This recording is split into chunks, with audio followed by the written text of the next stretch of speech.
Los edemas y derrames se ven influenciados por tres grandes aspectos cardiovasculares, como son la presión hidrostática, la presión coloidosmótica y la permeabilidad vascular. Un cuarto elemento que también juega un pequeño rol es el drenaje linfático, que tiene sus propias causas. Las enfermedades, ¿verdad?, pueden producir edema o derrame por cualquiera de estos mecanismos fisiopatológicos. Incluso algunos órganos tienen la capacidad de producir derrames por las dos vías, ya sea por aumento de la presión hidrostática o por disminución de la coloidosmótica, como son las enfermedades renales, cuando hay retención de sodio, que aumenta la retención de agua y por ende aumenta la presión hidrostática, o mediante la pérdida de proteínas, gracias a lo cual pierde presión coloidosmótica y también, ¿verdad?, tiene un doble, pues ese es el doble mecanismo de edema y derrames que podemos encontrar. Ahora vamos a discutir un poco acerca de otro término que va a examen también. Vamos a hacerlo un poquito más rápido. Alguien que me diga la diferencia o las diferencias que existen entre hiperemia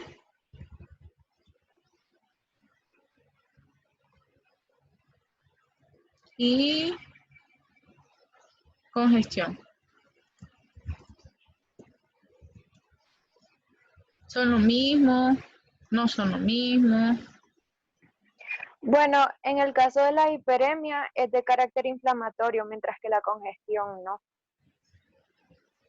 Muy bien. ¿Por qué la hiperemia es de carácter? ¿Qué sustancia va implicada ahí que lleva a que los órganos se pongan hiperémicos? Histamina, porque hay Histamina. una dilatación arteriolar y esto va a conllevar a un aumento del flujo, mientras que en la congestión disminuye el flujo. Exacto, disminuye el flujo de salida. Correcto, también como lo dice Franco, si te golpeas en el sitio se ocurre una inflamación por liberación de la histamina en respuesta al tejido dañado. Entonces esa dilatación arterial hace que el órgano o el tejido se vea más rojo.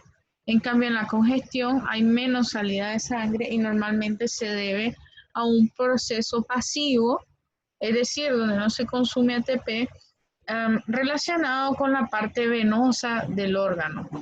Por ejemplo, si vos tenés una cirrosis hepática, a ver, este ejemplo creo que no se los había dado. Un paciente con cirrosis hepática va a presentar hiperemia o congestión de los intestinos. ¿Qué me dicen ustedes? ¿Qué opinan?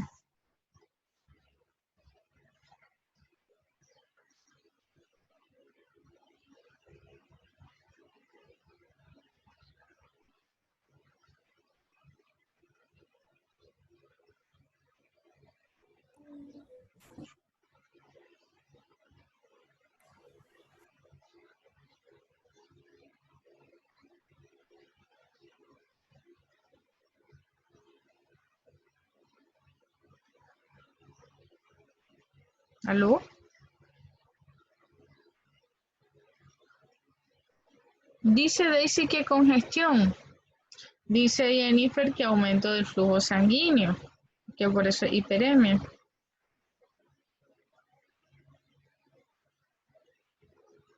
¿Quién da más? A ver, a los que voten por congestión escriban 1. Los que voten por hiperemia escriban 2 en el chat. Profe, me perdí. Encuéntrese, mi niña. No, la pregunta es, si vos tenés un paciente con cirrosis hepática, ese señor va a presentar hiperemia o congestión del intestino.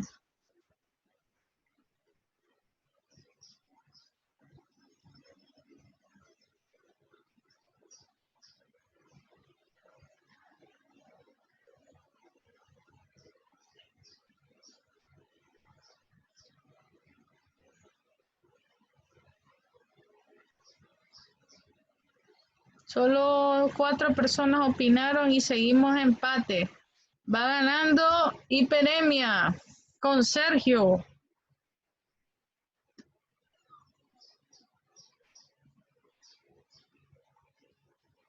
Ah, Lindira le dice hiperemia. Pero es que la congestión... No, no es congestión. Yo pensé que era congestión esa opción. No, 1 es congestión, 2 es hiperemia. Ah, bueno, pues. Voy a volver a votar.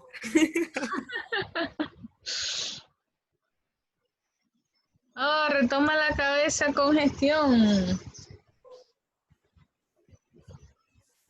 Ay.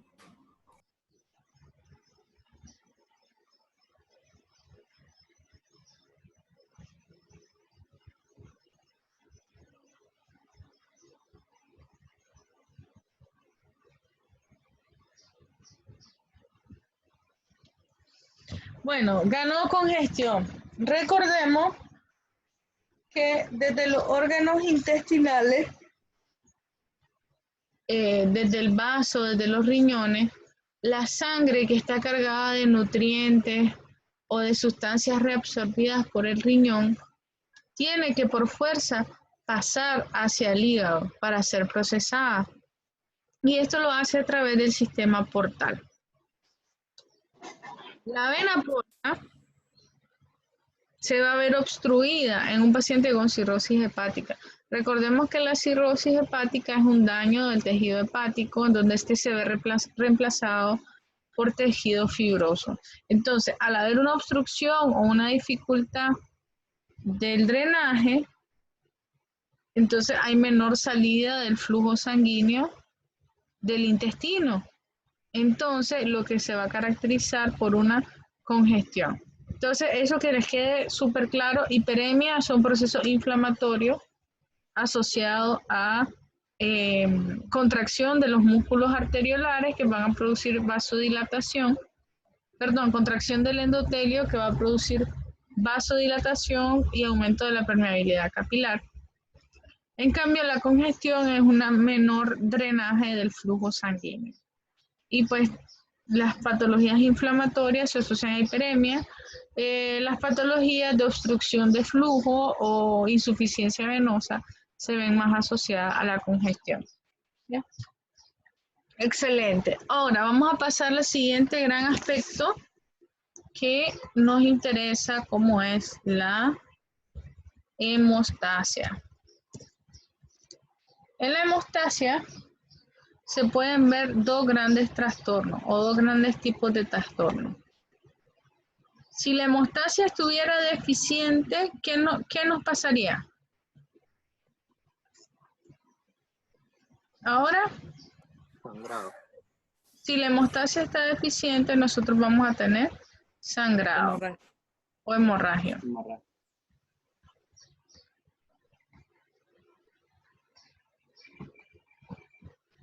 En cambio, si la hemostasia está abundante, nosotros vamos a tener la otra cara de la moneda, que es la trombosis. Ahora, trombosis la vieron en exposiciones. ¿Cuál congestión, Sergio?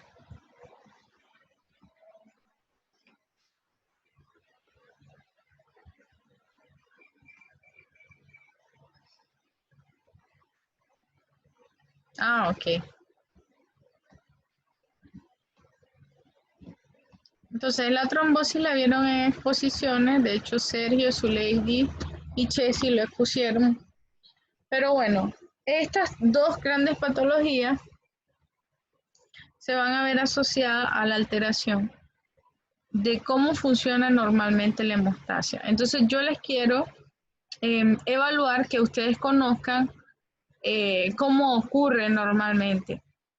Prácticamente es darles fisiología, pero yo pienso que si reforzamos los aspectos fisiológicos, al momento de que lleguen a la práctica clínica, van a comprender mejor las enfermedades de los pacientes y van a dar mejor sus tratamientos. Entonces, la hemostasia comprende 3 fases principales. ¿Quién me las puede decir?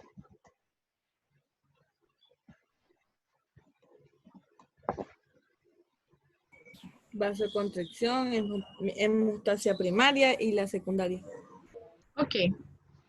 Vamos a dejar la vasoconstricción como un determinante por acá. Vasoconstricción es para controlar el sangrado inicialmente.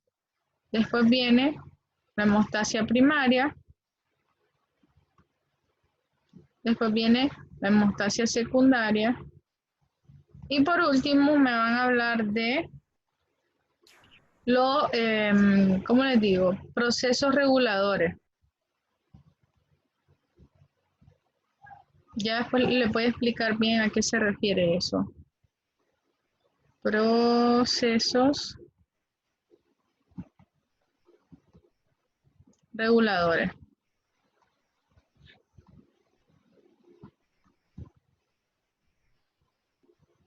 Espérenme. Ah, sí, estamos grabando. Entonces, en la hemostasia primaria, ¿qué otros 3 pasos podemos ver? Primero, esto es como los alcohólicos anónimos, pero en vez de 2 son 3A. A.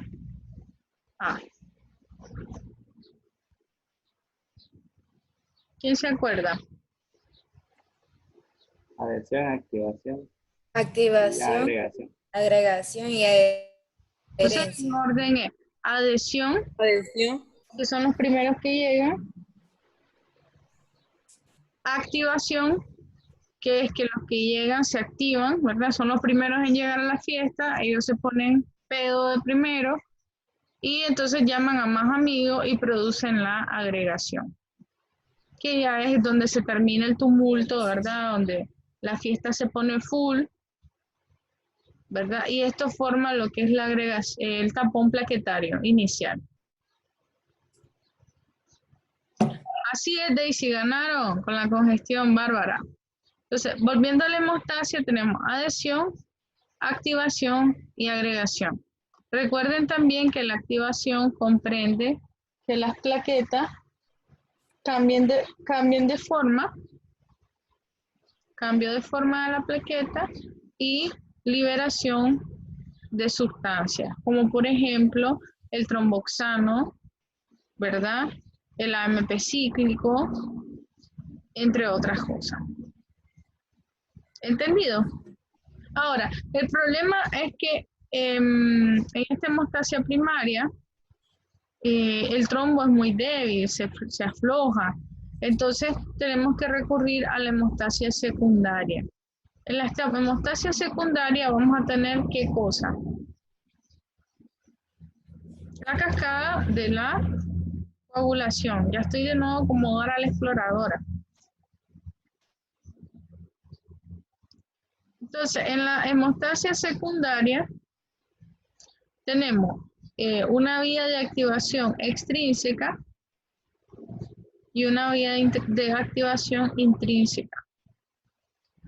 La vía de activación intrínseca de la cascada de la coagulación empieza con el factor tisular, ¿verdad? Donde está implicado el colágeno. Cuando este queda expuesto por el vaso sanguíneo que está dañado, entonces el factor tisular empieza una serie de reacciones que eventualmente llevan a la activación del factor 10, en donde se empieza la cascada común de la coagulación. En cambio, en la vía intrínseca, esta se da por sustancias bacterianas intravasculares o la vía de las cininas, como la bradicinina, que activan el factor 11 y también hacen una serie de cambios en las proteínas plasmáticas hasta llegar al factor 10 y activar la vía común. Dentro de la vía común tenemos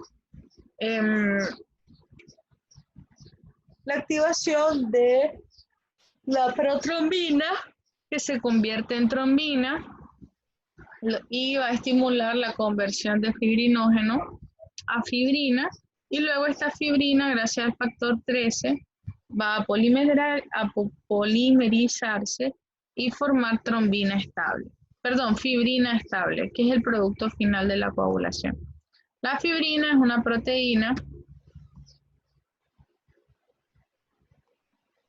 que son como amarres para las plaquetas y estabilizan el trombo. Tenemos 13 factores de coagulación, dentro de los cuales 4 son K-dependientes. ¿A qué me refiero con ser K-dependientes? ¿Y quiénes son esos factores K-dependientes? ADEK, ADEC, AD. 10, 9, 7 y 2. Así es. Yo no sé qué estaba diciendo. Me confundí con otra clase. Yo sé. Me dijiste la vitamina liposoluble, chaval. Esas mismas. Sí, hombre. No, los factores K dependientes son el 10, el 9, el 7. Así es, sí. 10, 9, 7 y 2. K dependiente quiere decir que necesitan de vitamina K para su síntesis en el hígado. Bárbaro. Y por último, los procesos reguladores son 2, que son para evitar estas patologías. Dentro de ellos vamos a tener la anticoagulación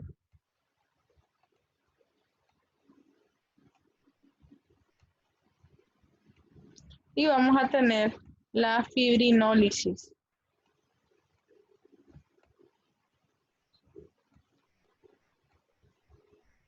¿Cuál es la diferencia entre decir anticoagulación y fibrinólisis, chicos?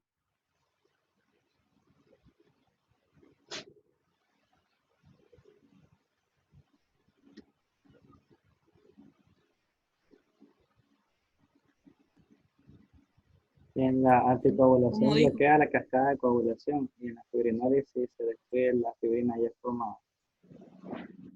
Exacto, en la fibrinólisis se destruye la fibrina ya formada.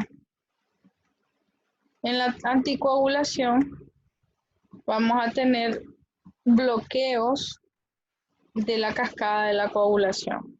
A ver qué sustancias participan de la anticoagulación. ¿Cuáles son las sustancias más importantes en la anticoagulación?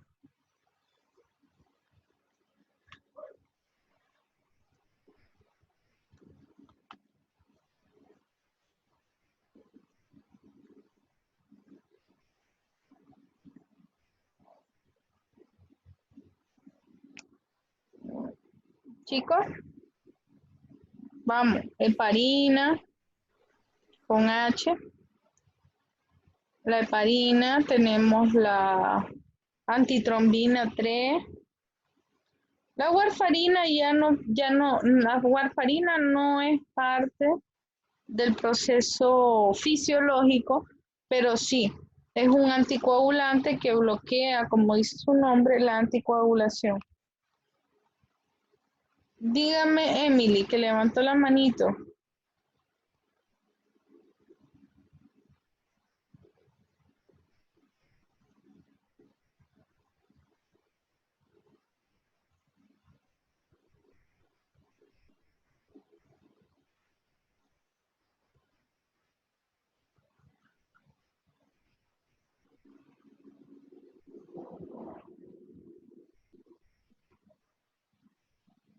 Emily.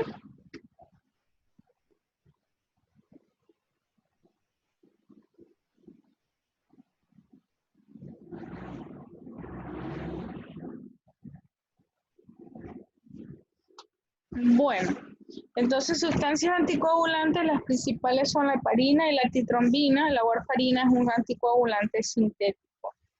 Y en lo que es la fibrinólisis,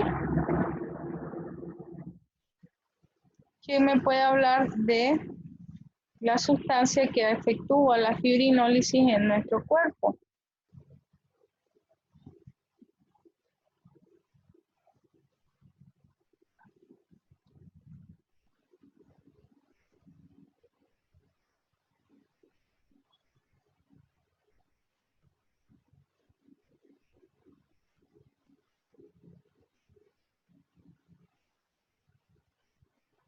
Muy bien, Luis. La plasmina es el principal efector de la fibrinólisis.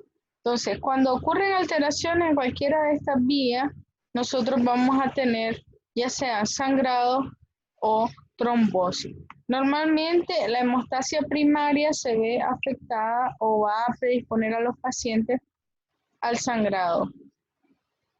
¿Qué enfermedades pueden producir alteración de la hemostasia primaria? A ver, por ejemplo, el dengue.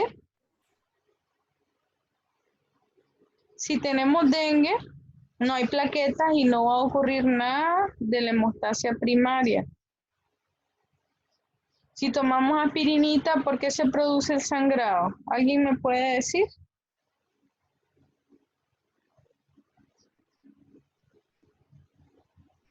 Un anticoagulante.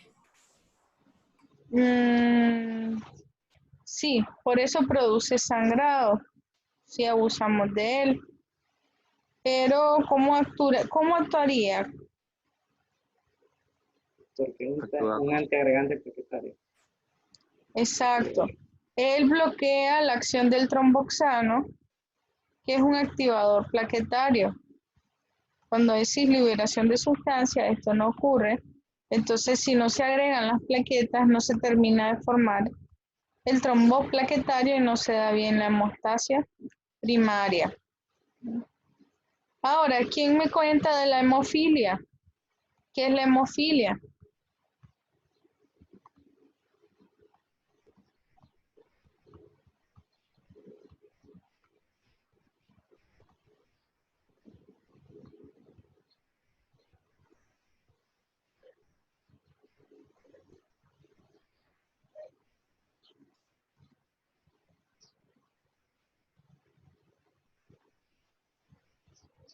Carece de los factores de coagulación o si no los carece, pues los tiene disminuidos. Exactamente, hay disminución o carencia de factores de coagulación. Entonces, al no ocurrir adecuadamente la cascada, hay deficiencia de fibrina, lo cual predispone a que el paciente sufra sangrado o hematoma. En la trombosis, pues sí hay cosas que aumentan la coagulación, como residuos bacterianos en la sepsis o éstasis vascular como en la vena. Entonces vamos a tener trombos de tipo de hemostasia secundaria, perdón. Y bueno, los anticoagulantes que ya hablamos de dos, lo que es la aspirinita, que afecta a la hemostasia primaria, y vamos a tener la heparina, que va a interferir en lo que es la hemostasia secundaria. Entonces, hasta ahí lo que es lo de trastorno hemodinámico. ¿Alguien tiene alguna pregunta? Sergio, dígame. Se fue por error. Ok, perfecto. Entonces, el siguiente gran tema que vamos a abordar en este examen son los trastornos genéticos. En los trastornos genéticos vimos el concepto, ¿verdad?, de gen, genoma, que los genes son necesarios para la síntesis de proteínas y la clasificación de los trastornos o enfermedades genéticas. Vimos que existen vimos que existe ADN codificante, vimos que existe ADN no codificante, y vimos pues que cada tipo de trastorno genético tiene su clasificación. Por ejemplo,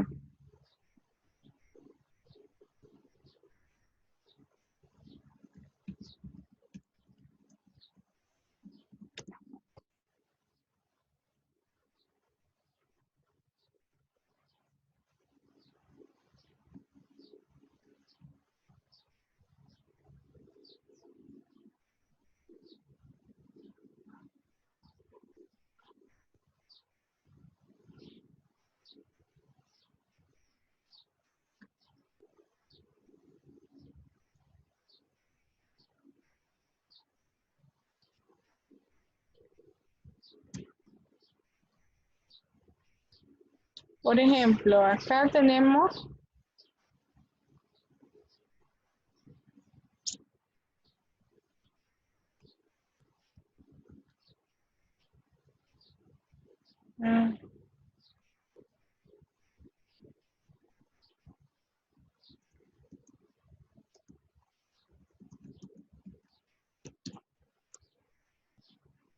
entonces, trastornos genéticos de los que serán los que afectan los trastornos solo a los genes.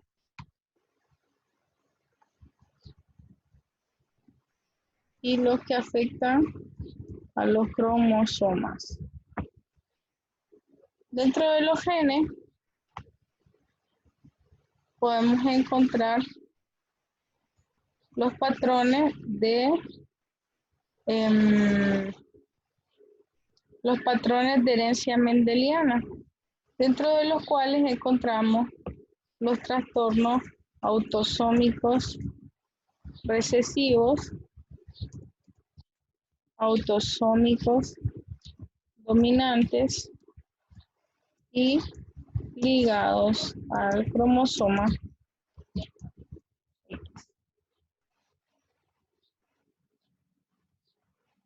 En los cromosomas vamos a tener aquellos que afectan a los autosomas o aquellos que afectan a los cromosomas sexuales.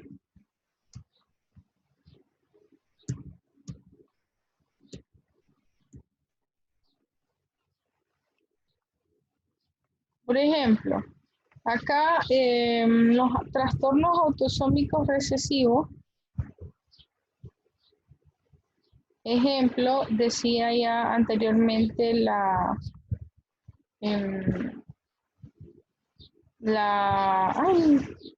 Jennifer Toruño, un ejemplo de un trastorno autosómico, autosómico recesivo no es la hemofilia, es ligado al cromosoma. Entonces, un efecto de trastorno autosómico recesivo puede ser la enfermedad de Ehlers-Danlos. Esta se puede manifestar tanto recesiva como dominante, pero pues dentro de los recesivos aquí está esta. También está la fibrosis quística, si no me equivoco. Así es, ¿verdad, Daisy?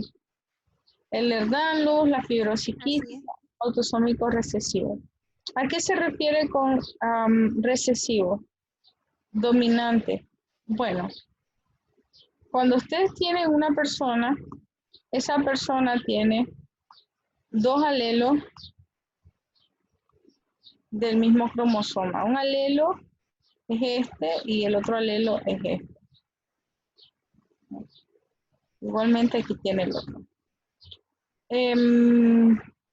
Cuando vos tenés un trastorno recesivo, para que la persona manifieste la enfermedad, ambos alelos tienen que estar mutados. Bueno, aquí sería este alelo que dio el papá y este alelo que donó la mamá. Entonces, ambos padres tienen que donarle la patología al niño para que él manifieste la enfermedad. Aquí está el cromosoma del papá, aquí está el cromosoma de la mamá, y el papá le dio un alelo enfermo y la mamá le dio un alelo enfermo, entonces solo así manifiesta la enfermedad. Esos son los trastornos autosómicos recesivos. Los trastornos autosómicos dominantes, como por ejemplo el síndrome de Marfan, no necesitan esa herencia, sino que con que uno de los padres lo herede y tenga el otro cromosoma sano por parte de la madre, por ejemplo, ya con eso manifiesta algún grado de la enfermedad. Claro, esta misma característica hace que estas patologías muestren algo que se llama distinta penetrancia. ¿Qué es la penetrancia? Que siempre me gusta preguntarla.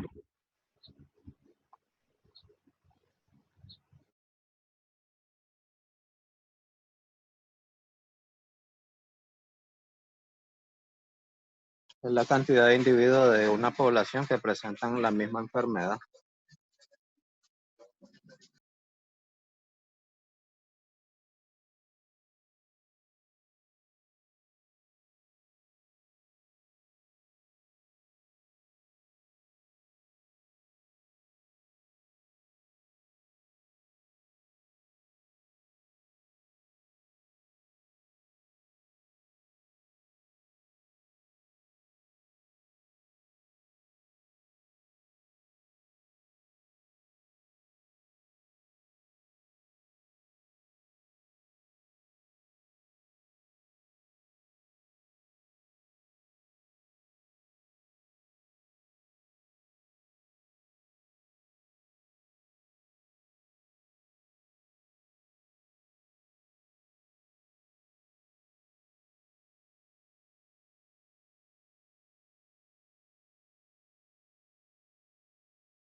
Doctora, ¿está por ahí?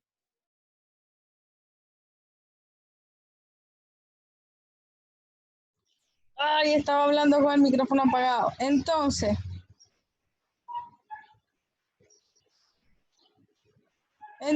como decía Jennifer, muestran el fenotipo y como decía Sergio, presentan la enfermedad, pero no solo presentan la enfermedad, sino que la enfermedad se presenta igual en todos los individuos. Eso es penetrancia. Entonces, obviamente los pacientes autosómicos recesivos, al tener los dos alelos enfermos, la enfermedad se manifiesta de una manera más igual que los pacientes autosómicos dominantes, en los cuales el gen sano va a hacer que los enfermos tengan distintos grados de la enfermedad, ¿ya? ¿Verdad? Hay pacientes con un Marfan severo, marcado, con un gran retraso mental, o tenemos pacientes como el presidente de los Estados Unidos que dicen que era Abraham Lincoln, ¿verdad? Que llegó a presidente, pero tenía algunos rasgos marfanoides. Entonces, ¿quién tiene más penetrancia? Los autosómicos recesivos en comparación con los autosómicos dominantes. Ahora, los trastornos ligados al cromosoma X ya son un patrón de herencia distinto. Acá tenemos, por ejemplo, la hemofilia. Y eso necesito que lo revise bien Jennifer Toruño, que yo le he visto que en el trabajo que me entregó, tuvo ciertos problemas en hablarme de esta clasificación por enfermedades. Los trastornos ligados al cromosoma X van a manifestarse única y exclusivamente, o principalmente, mejor dicho, en los pacientes masculinos, ¿verdad? O van a heredarse solo en el cromosoma X. Algunas enfermedades como la hemofilia se manifiestan solo en varones, pero hay otras enfermedades ligadas al cromosoma X en las cuales tanto la mamá como el papá pueden heredar la enfermedad o el alelo enfermo, y pues el paciente femenino también puede manifestar síntomas, por así decirlo. Ahora, en los trastornos cromosómicos que afectan a los autosomas, tenemos, por ejemplo, ¿pueden ver la pantalla? Sí, ¿verdad? Sí. Sí, sí. No puedo escribir. ¿Dónde está anotar? Anotar. Entonces, en los autosomas tenemos, por ejemplo, la trisomía 21, tenemos la trisomía 13, la trisomía 18. ¿Por qué se llaman autosomas? Bueno, porque son cromosomas que no están ligados a la sexualidad del individuo. Aquellos trastornos que afectan los cromosomas sexuales pues ya son otro aspecto, otro tipo de enfermedades, dentro de los cuales podemos encontrar el síndrome de Klinefelter o el síndrome de Turner.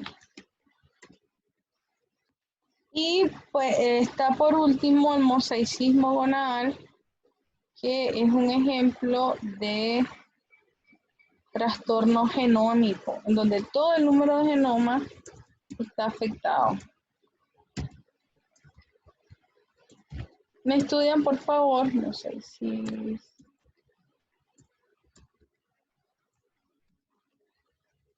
¿Me estudian, por favor, el concepto de mosaicismo gonadal? Y bueno, todas estas mutaciones se pueden dar, o todos estos trastornos genéticos, ya sea a nivel de genes o a nivel de cromosomas, se puede dar por distintas vías. La podemos ver por delecciones, que es que cierta parte del material genético se borra. Podemos tener translocaciones, en donde un fragmento de un cromosoma se cruza a otro y forma la trisomía, como por ejemplo en la trisomía 21. Podemos tener inserciones en donde el material genético se inserta y se pone extra. Podemos tener inversiones de material, por ejemplo en los cromosomas, en lo que el brazo corto, el brazo largo invierten su sentido, y entonces eso también genera alteraciones. Podemos tener múltiples copias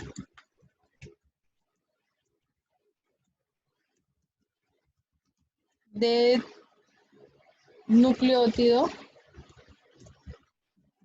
como por ejemplo en el síndrome del cromosoma X frágil, y así, ¿verdad? Estos son los mecanismos de ocurrencia o de producción de los trastornos genéticos. Ya, por lo menos las enfermedades más frecuentes las repasan dentro de esta clasificación. Cualquier duda que tengan me la hacen por WhatsApp. Utilicemos como base o como bibliografía la conferencia que yo les di. Ahora se termina esta parte del repaso, se acabó el tiempo, nos volvemos a conectar para continuar.